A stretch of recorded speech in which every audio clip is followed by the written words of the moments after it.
With fried rice man o champorado, talagang nakakatakam ng agahan pag may tuyo.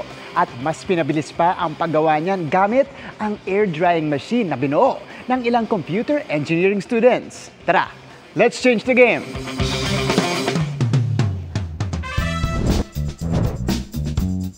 Panalong isaw-saw sa suka.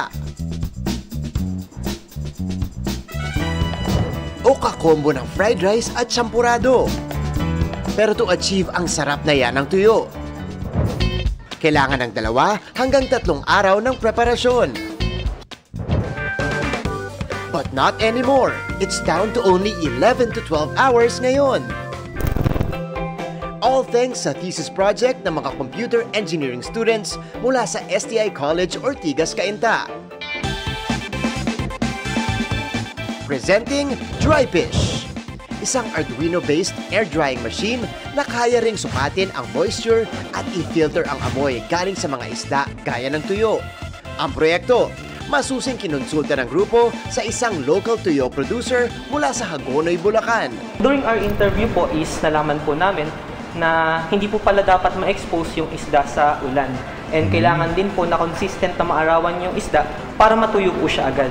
So, yung next problem tuyo is yung mga peste daw po doon sa tuyuan niya dahil open area nga daw po. And lastly po, ang sabi po niya is dahil nga daw po traditional yung ginagawa nila, yung pag-determine daw po nila kung kailan pwede nang i-retrieve yung isda or tuyo na po ito is through manually lang po. Hinihipo lang po nila.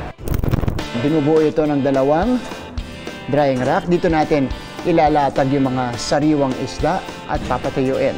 Tapos sa loob niyan, meron tayong heating rods at saka fan para mapabilis yung pagpapatuyo dito sa mga isda. Lahat ng components para sa produksyon ng tuyo, abay all in dito. Umabot po kami dyan ng 3 to 5 months.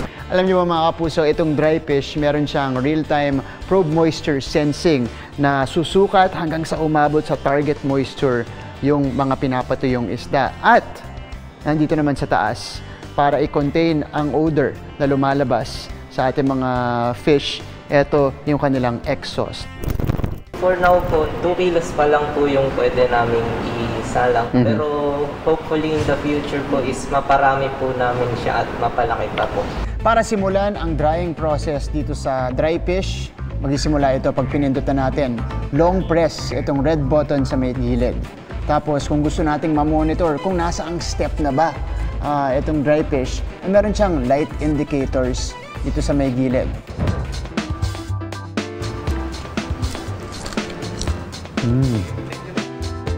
Crispy, masarap at tamang-tama ang pagkakatuyo ng mga isda dito sa Drypish. Tiyak na marami itong matutulungan, papadaliin niya ang proseso at syempre, mabuboost din niya ang local livelihood dito sa bansa. Para sa GMA Integrated News, ako si Martin Javier, changing the game!